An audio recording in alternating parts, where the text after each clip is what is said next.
cause for our country.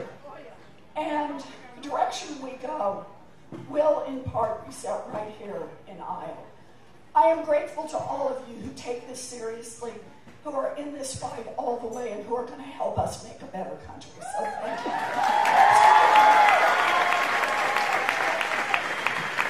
Okay. So I thought I'd just talk a little bit, tell you a little bit about myself, and why I'm in this fight. And then we'll just take some questions. And then afterwards, if you want to, we'll take some pictures, because that's okay. So, Isabella got it started. I grew up in Oklahoma, Big 12. Yeah, we got a few Okies here.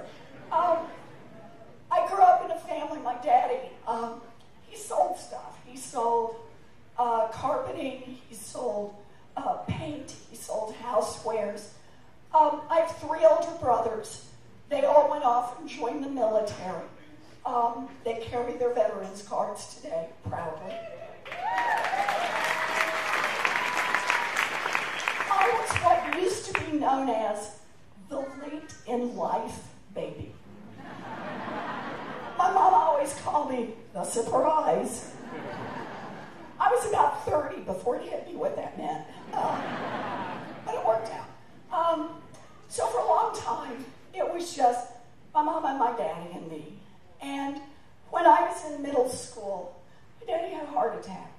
And my mom and I thought that he was going to die. He didn't. He was in the hospital for a while. And then came home, but he couldn't work. And so the bills piled up. We lost our family station wagon. And at night, my mama would tuck me into bed, and I'd hear him talk. And I learned words like mortgage and foreclosure. Heavy words for a kid. One day I walked into my folks' bedroom, and laid out on the bed was the dress. Now, some of you know the dress.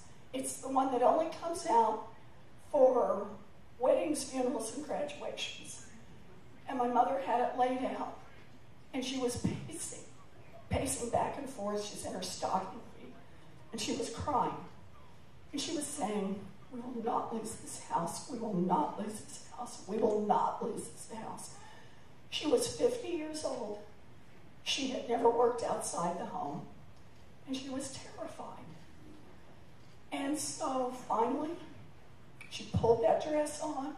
She put on her high heels, blew her nose, and she walked to the Sears and got a minimum wage job. And that minimum wage job saved our house. And it saved our family. And if you want to know who I am, there it is. That's the story written on my heart. And for a long time, I thought that story was a story just about my mother. A story about how she dug deep, and when she had to, she dug deeper.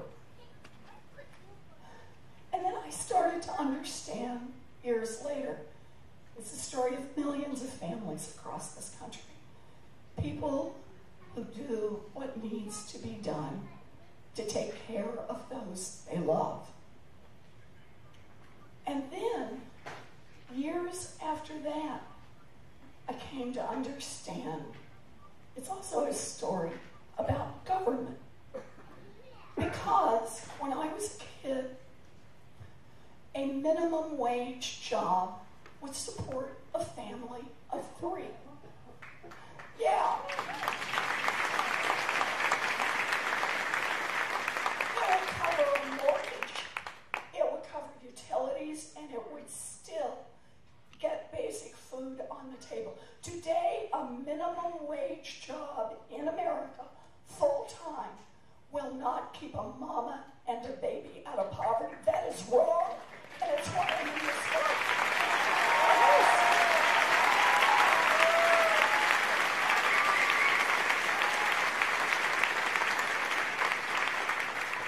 So, it was a bumpy path for me. I wanted to be a school teacher. We got any school teachers here? I wanted to be a school teacher.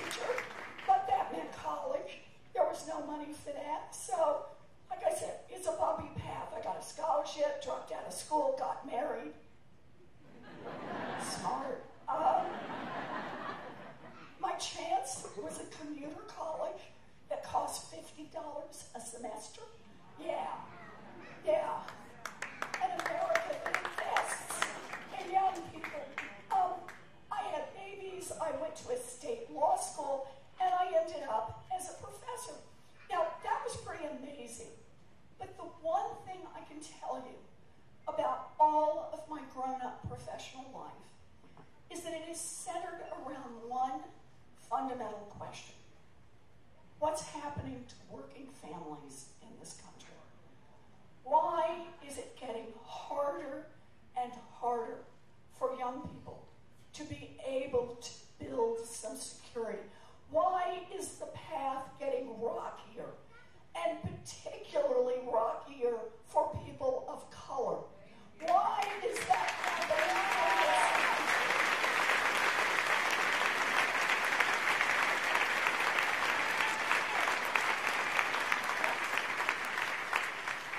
So, let me just lay it out a little bit. It's Washington. And think about it with the story I started out with. Back when I was a little girl, the folks in Washington, and check this, they thought about the minimum wage in terms of what does it take a family of 3 to survive. And that's where they thought the minimum wage should be set, because it should be an opportunity, a gateway, a chance to get in. Today, the folks in Washington who are in charge think that the way to set a minimum wage is to maximize the profits of a multinational corporation. They work for the rich and the powerful, not for the rest of us. And it's not just there. It's throughout the system. Washington works great for giant drug companies, not for people who are trying to fill a prescription.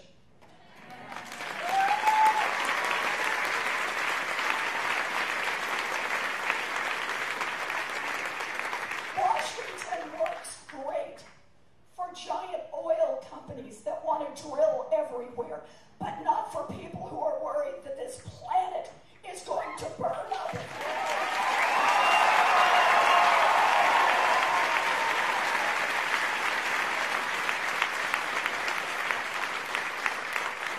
Washington works great for giant financial institutions, but not for people whose social security numbers get stolen.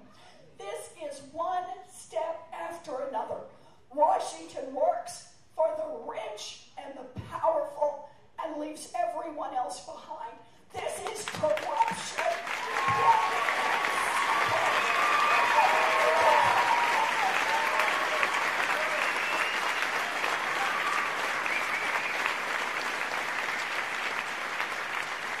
It is corruption, and it is eating away at our democracy and at the very fiber of our lives.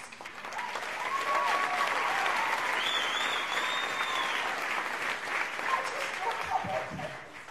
Today in America, wages have basically not budged for the median family for an entire generation. But the cost of housing has gone up.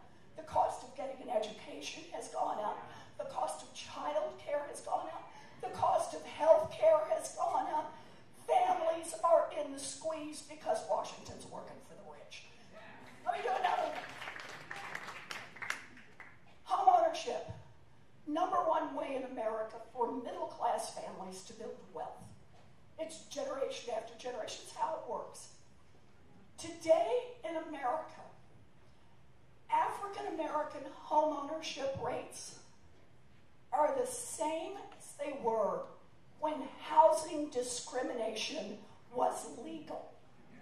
Think about that. Yeah. And student loans. Like I said, I got a 4-year diploma at a cost that I could pay for on a part-time waitressing job. Today, young people in this country are getting crushed by $1.5 trillion in student loan debt. We have got to turn this around.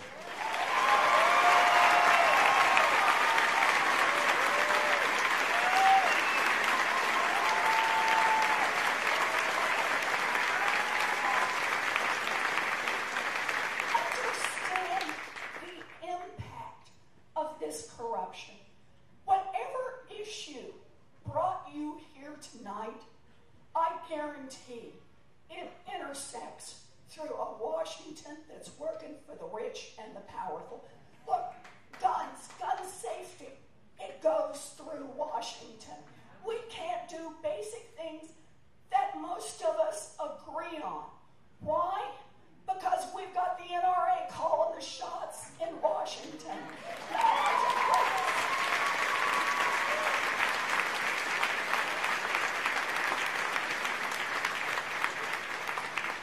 Climate, an existential threat to all of us. But the oil companies, the coal companies keep calling the shots in Washington. We have to fight that. We can talk about a lot of these pieces, but I want to put on the table an idea. And that is, we need change, but not just one statute here or one law over there. That's not going to get the job done. We need big structural change.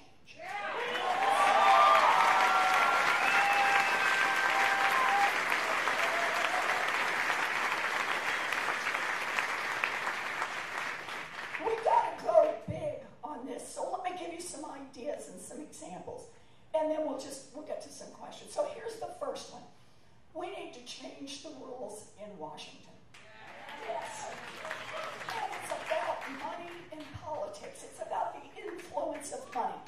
I have the biggest anti-corruption proposal since Watergate. Yes.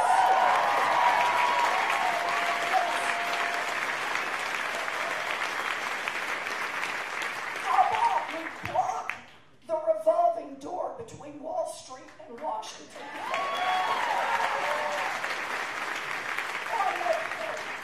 Or how about if we say that everyone who runs for federal office needs to put their taxes online?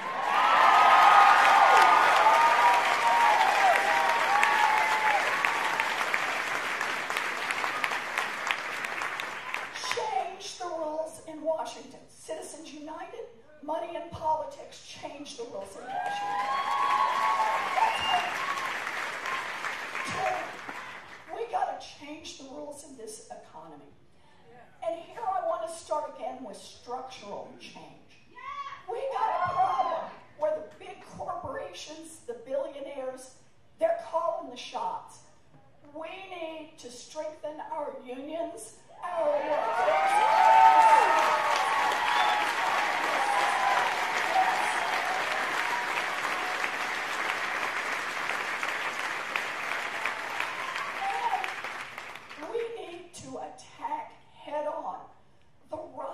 Costs that are crippling middle-class families. Healthcare is a basic human right.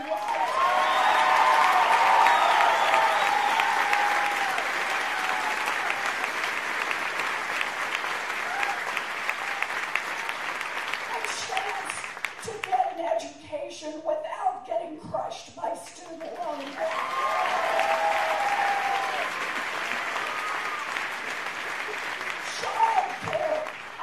Join the rest of the developed economies and help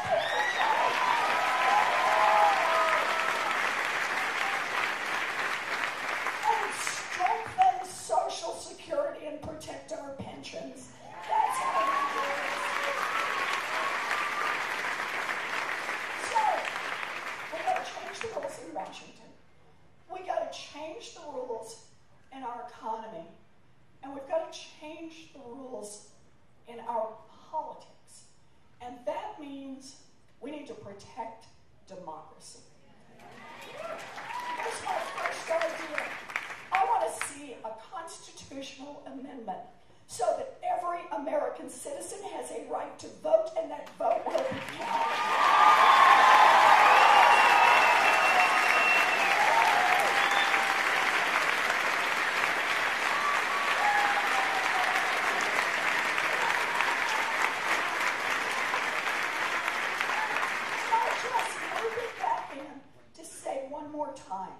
We've got to get money out of politics, overturn Citizens United.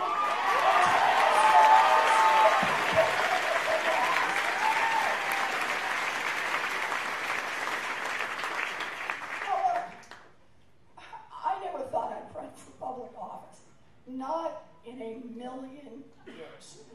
It was not on my to-do list, not on my bucket list, not on my anything list. But here's the deal. My daddy ended up as a janitor. And I got a chance to become a public school teacher, a college professor, and a United States senator because America invested in opportunity for me. I am determined that we will be a country that invests in opportunity for every one of our children.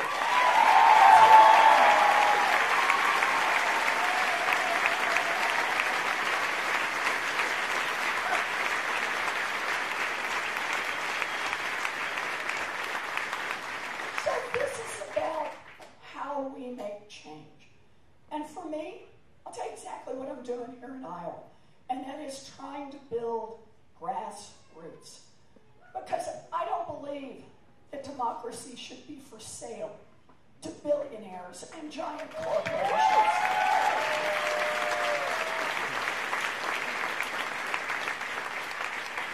I don't take corporate PAC money. Shoot, I don't take PAC money of any kind.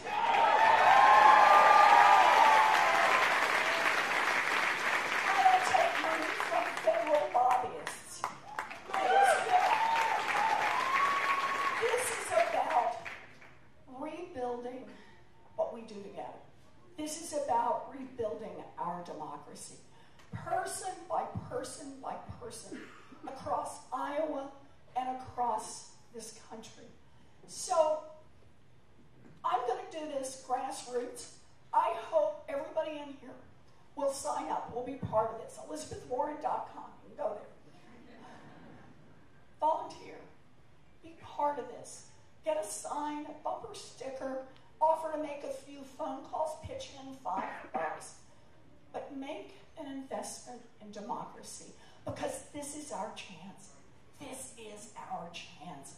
We, together, can dream big and fight hard, and that's how we'll make change.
Numbers 9397 9271. We have a winner. Giving away a Weber Grill after this. 9396. Okay, here we go. Come on up. Good to see you, man. Hey. First, Hold on. Let's let him do some more. You got enough? Okay, you want some more? So some people, come on down. Got one? Good. Hi. Hold on one second. 9293. 9293. Okay. Okay, we ready? Well, at least get started. Okay. okay. My name is Jeffrey Getz. Welcome to Des Moines. Thank you. I love being here. First, I want to thank you. I'm a bankruptcy practitioner, Chapter 11. Thank you for sponsoring the Bankruptcy Reform Act of 2018. Yes. You've already did. It's a nerd thing. It's a totally nerd thing. It's absolutely a nerd thing. But it really matters to families in trouble and small businesses in trouble. So I'm just going to nerd out with you and say, oh man, it's a good bill. Okay. Much appreciated.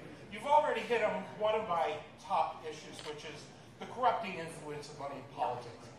Personally, my second issue is defense of the separation of church and state has been under tremendous attack. Would you give us your thoughts on that? So, we talk about in the separation of church and state the importance of each person being able to, for free exercise, to be able to worship as you want. What worries me now in America is whether that's turning into a weapon. When I see a case like Hobby Lobby, in which a corporation's free exercise has to be protected, and that means the corporation does not have to provide a full range of health services for women. This has become, in a case like Hobby Lobby, a tool just to advance an ideological agenda. I think Hobby Lobby is wrong. I think and we have to fight back on this. Look, I was a 5th grade Sunday school teacher. That's a long story in itself. All I can say is no one was injured. It was a very low bar. But I believe this is what makes our country great, is that people are free to choose their religion or to choose no religion at all. But they don't have to use others from their Okay, who's next? Have we got one? Do we have one over here? We have one over here. Where are we? You here? Good. Okay. Okay. First of all, thank you for coming to Iowa and bringing a positive message. Yeah. I wanted to ask, how do you debate someone who isn't interested in civility or facts?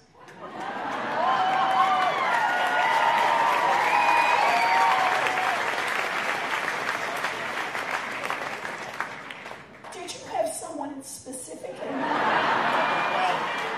Well, let me just preface that with it's for you, a question for you, but also for us. No, What can we do? So, here's how I see this. We have a chance now, over the next year and 3 quarters, to get out there and talk about something we haven't talked about nearly enough, and that is what we're fighting for. And I believe that when we get a chance to do that, we can actually come together on this. Listen, remember I told you I grew up in Oklahoma? All 3 of my brothers still live in Oklahoma. And one of my 3 brothers is a Democrat.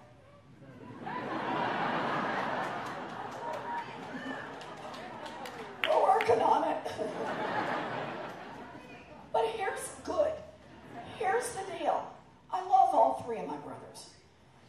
And what I believe is that whatever else is going on, the noise and the nonsense and the wind and the craziness, we got to stay focused on what matters to us. And what matters to us is that everybody gets a fighting chance to build something. What matters to us is that people get a chance to get an education without getting crushed by student loan debt. What matters to us is that people get access to health care that they can afford, and it's real, and it's there in rural hospitals and communities all across this country.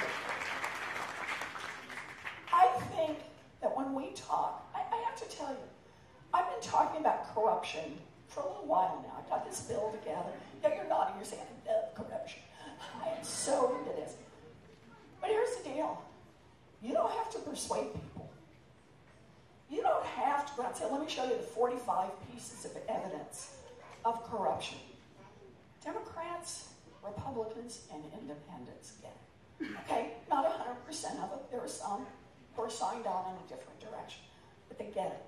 They know our government is broken, and they know that it's working for all those who've already made it big, and it's not working for their families. And that needs to be the place that we start. That's how we begin to build a movement and change this country. That's what I believe. Thank you.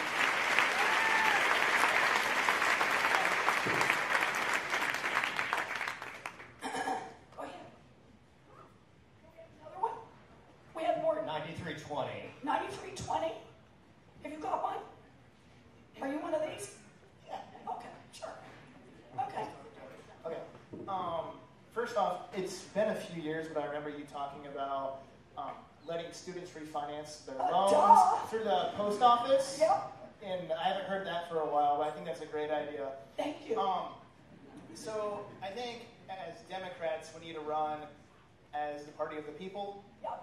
And what do you think is the big anchor issue that we can use, not just to join progressives together, but the American people, so they understand that you're fighting for not just the middle class, because we need to help build up the middle class. How can we build up the working class? So it's a great question. And for me, the center part of this is about opportunity. You know, look, like I said earlier, it's not like I have tested this out with some focus groups or done a bunch of polling. I'm in this fight. It's been the same fight of my lifetime. And it's a fight to make sure that the chances I got are there for other kids. That the chances to build something are real. And I watch every day as those chances are denied to young people, that they are denied to people of color, they're denied to immigrants, they're denied to people in the LGBTQ community, they're denied to Native Americans over and over and over. A rocky path gets rockier and rockier. I believe that what we need to fight for is an America where it's just a level playing field. I don't think people are asking for a handout. They just want a chance. They work hard, they play by the rules, they can do this. And I think that's where we start. And I do have to say it. We got to call corruption out. We got to call it for what it is and stay on it. Yep. So that's more. Okay, we got some more. Okay. 9261, 9296, under the eye, 9353. Got those tickets. There are two mics. That side, this side. Just make your way on up there. Bring your ticket on. Come on up. This system works really well in Massachusetts, I'm told. It does. It's going to work in Des Moines. The idea is everybody gets a chance to ask a question, not just the people who run to the front. So let's see if we can make this work. We got somebody?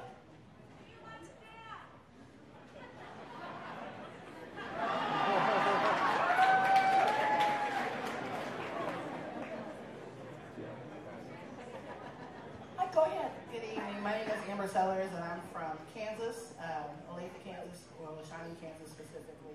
And we traveled 3 hours to be here. And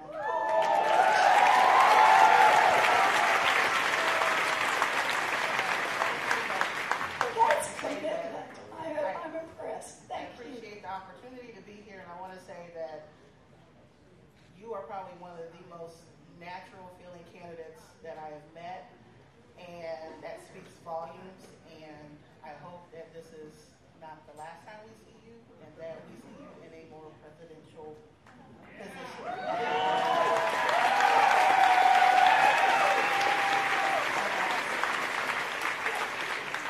I am a recent public administration graduate, and my focus was health equity and housing.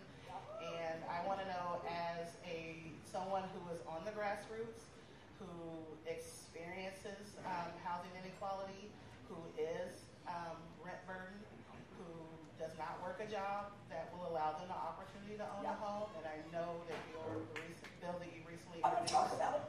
Yes, please talk about it, because I know maybe there's probably a lot of people here who don't know about it. But as someone who's on the ground, what can I do to keep pushing that message in my community about inclusivity and housing affordability for everyone? Okay, fabulous. So, how many people in here worry about the rising cost of housing? Yeah, right, right. So here's the deal. in America. Let's really wonk out for a minute here. New construction in America has moved to the high end. So if you're rich, there's a lot of housing opportunities. But if you're middle class, working poor, or poor, what's basically happened is there hasn't been much new housing coming in. The government has backed out from what it was doing. And the consequence is housing is deteriorating, and at the same time, the price is going up because of the demand. So what can we do about it? I'll tell you exactly what we can do about it. We can build 3.2 million new housing units across this country. Urban, rural, we can do this. What would be the consequence of doing that? First is we produce about 1.5 million jobs, local jobs, good jobs. That's a good part. Second, we would bring down, according to Moody's, the price of rents, instead of they're continuing to go up, by about 10%. That's their estimate. And think about it. You bring 3.2 million new housing units online. It affects prices overall, not just the new units you bring in, because it affects the market. But that's not all we need to do. Housing, I was talking about it earlier. The number one way that families, working families, middle-class families build wealth is to buy a home. And that's how it's worked generation after generation for white families, but not for African American and Latino families. And here's the deal. Not just because of gravity, not just because that's how it worked out. It was official government policy to redline African American neighborhoods and prevent them from participating in housing wealth until the mid-1960s. Think about that. That was the policy of our government. And many of those redline neighborhoods have never recovered. So that's how we end up with African American home ownership rates back where they were when housing discrimination was legal. So, what does this housing bill propose to do? 3.2 million new units. But it also says we need to take a first step toward rectifying the wrongs of the past and help people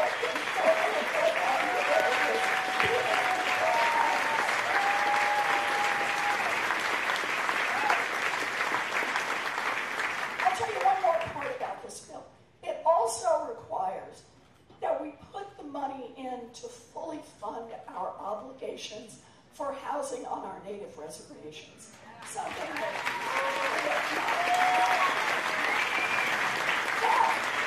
let's talk democracy for just a minute. So this is an expensive plan. There's a lot to this plan, but a lot of help for a lot of people. How do you pay for something like that? I got an answer. And the answer is, if we just go back to the estate taxes and tax the families that were taxed upon death during the George W. Bush administration. Okay, that's all it is. It's just that far back. We can raise enough money to pay for 3.2 million new housing units and not cost American taxpayers a single dime. So,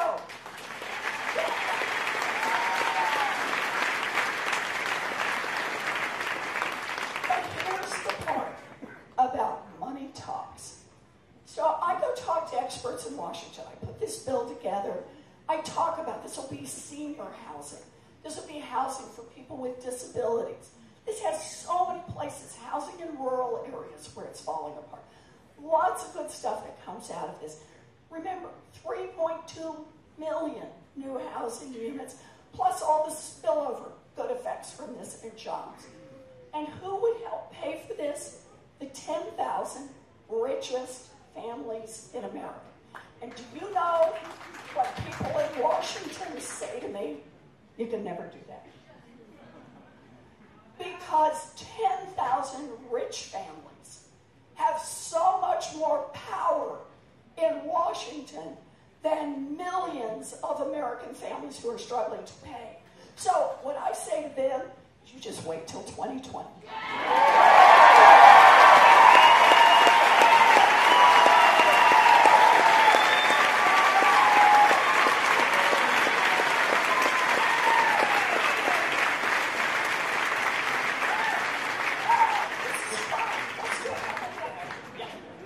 So, Senator Warren, you've talked a lot about... Tell me your name. My name's Andreas. It's nice to see you, Andreas. You've talked a lot about tackling corruption at a national level and national politics. But I want to talk about tackling corruption on a party level. So given some of the undemocratic behavior between the DNC and Hillary's campaign in 2016 against Senator Sanders, what sort of impact do you hope to have on the party for a more fair and transparent primary process? Okay. So two things. The first one is I'm not relitigating 2016.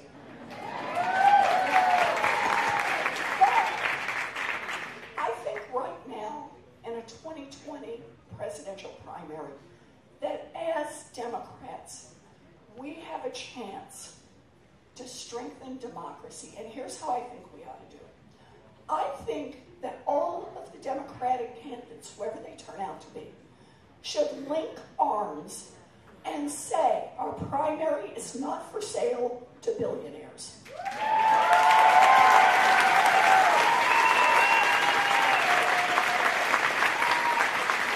None of us want super PACs to help us, and none of us believe that billionaires ought to be able to self-finance. It ought to be about building a movement, person by person by person. This is how we will build democracy. This is how we restore confidence in the Democratic Party. We are the party of the people, but we got to walk the walk.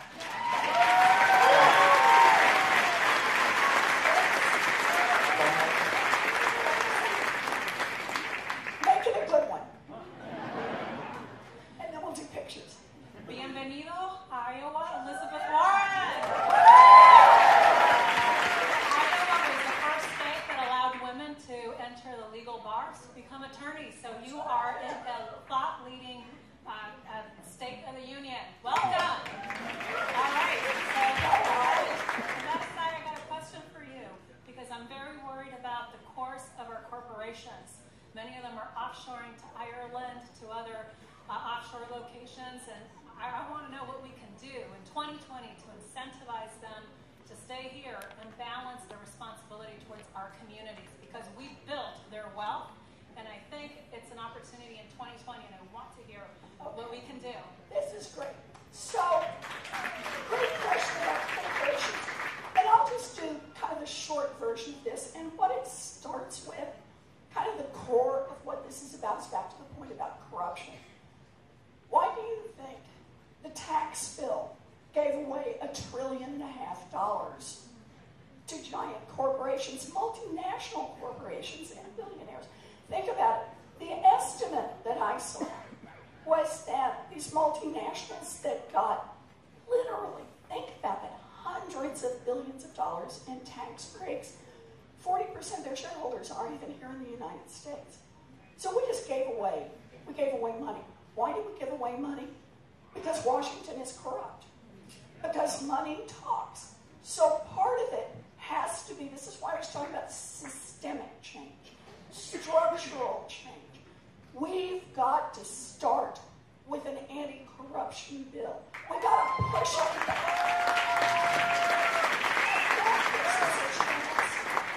And to hit on the tax code and follow, this is going to be a really shocking principle. You guys ready? Everybody should pay a fair share.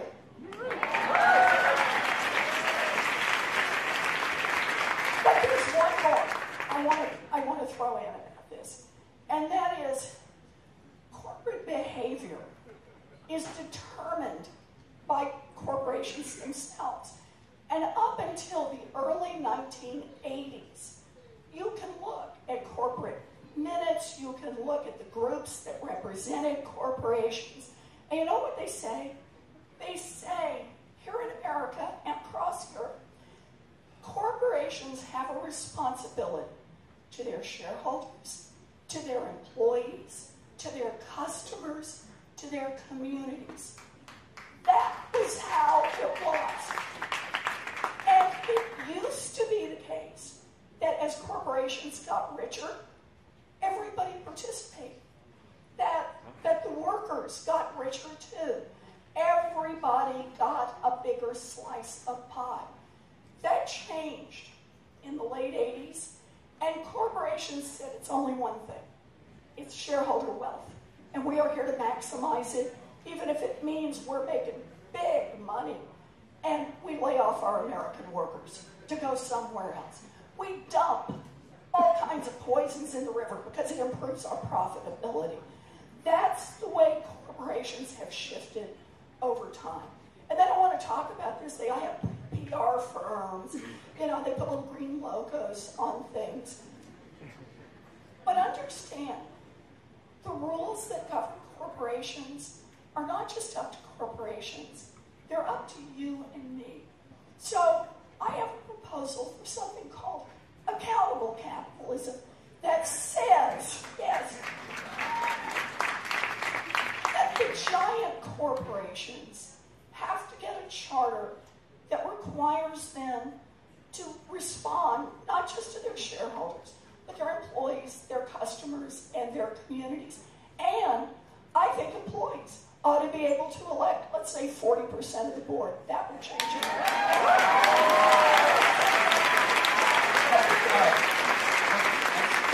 One quick housekeeping, because I'm going to lose even further control of the Senator. After this, you're going to go say hello to these folks down here, and the Senator is going to stay and see as many people as she can. No, as many as what? As the time schedule will allow, and we'll work this way. So congratulations on the first trip, and last question. Okay, last question. Thank you for being here, Senator. Thank you. All of a sudden, this country no longer talks about the national debt. Yeah. It just grows and grows and grows. And yet I'm very impressed. Actually, I'm just stunned that Donald Trump turns around and gives giant tax breaks while our national debt goes up. And he's given it to corporations that are trying to destroy the unions, and many, many workers do not keep up. My question for you is, when you get to be President of the United States, would you tell us tonight that you will work with the Senate, the House, and the Presidency toward a national budget amendment?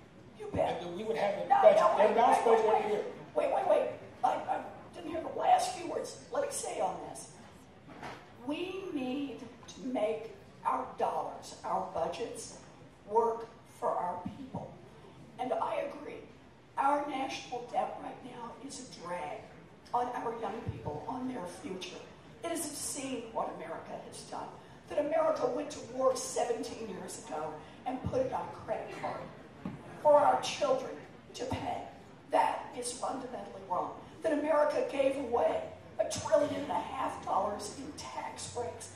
Fundamentally wrong. But I think the way we're going to have to do this one is going to be down in the trenches. We've got to rewrite our tax laws. We've got to come back in this economy. And we've got to make the investments again. The investments in infrastructure. The investments in education. The investments in housing. Would you be willing to roll back the tax cuts that Donald Trump gives? For the billionaires and the big corporations, you bet.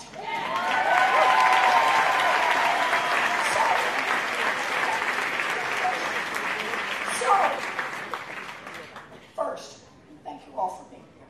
I really do appreciate this. But let me say something about this fight. You know, this is about dreaming big.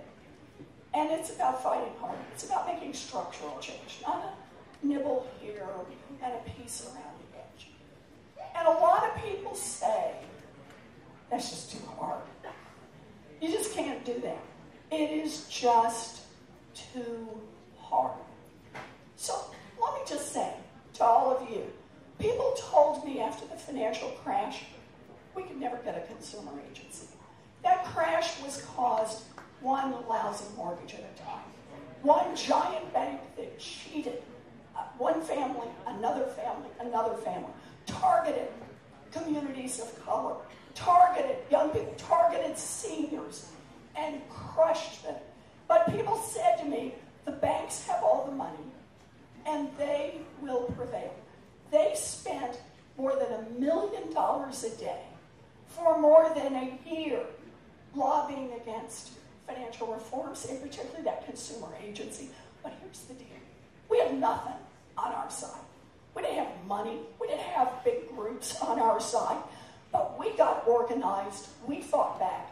And the Consumer Financial Protection Bureau is the law today.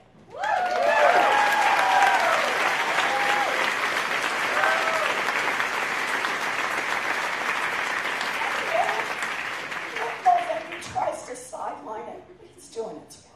And it's going to stay in there. I'll tell you another one. Back in 2011, 2012, I got a whole bunch of phone calls from people who said to me, you know, I love you, Elizabeth, but Massachusetts is not going to elect a woman to the Senate. All I want to say is we got organized. We fought back. I am now the senior senator of the county.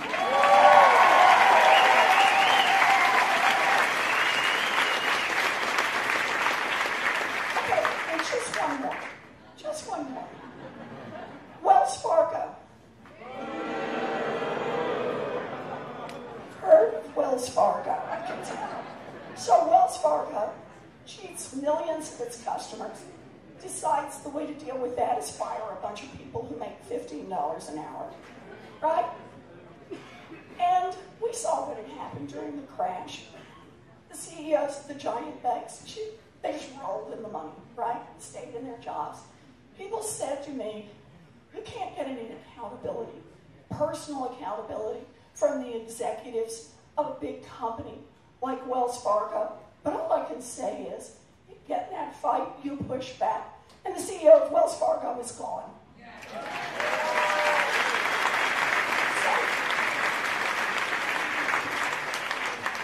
Part of that is, yeah, it's hard. Well, damn, a lot of things are hard. If they weren't hard, somebody else would have already done it. But we are Americans, and we have a history of coming together to fight the hard fights. The abolitionists, they would say this is too hard. The suffragettes, they would say this is too hard. America's labor movement, they would say this is too hard.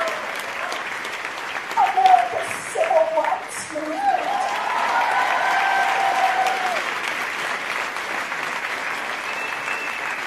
Yes, these folks were told it's too hard. Give up before you start. But they organized, they persisted, and they changed America.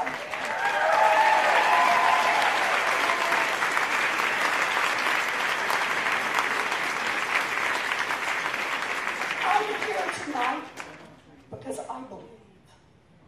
I believe in what we can do. I believe that this, right now, is our moment. Our moment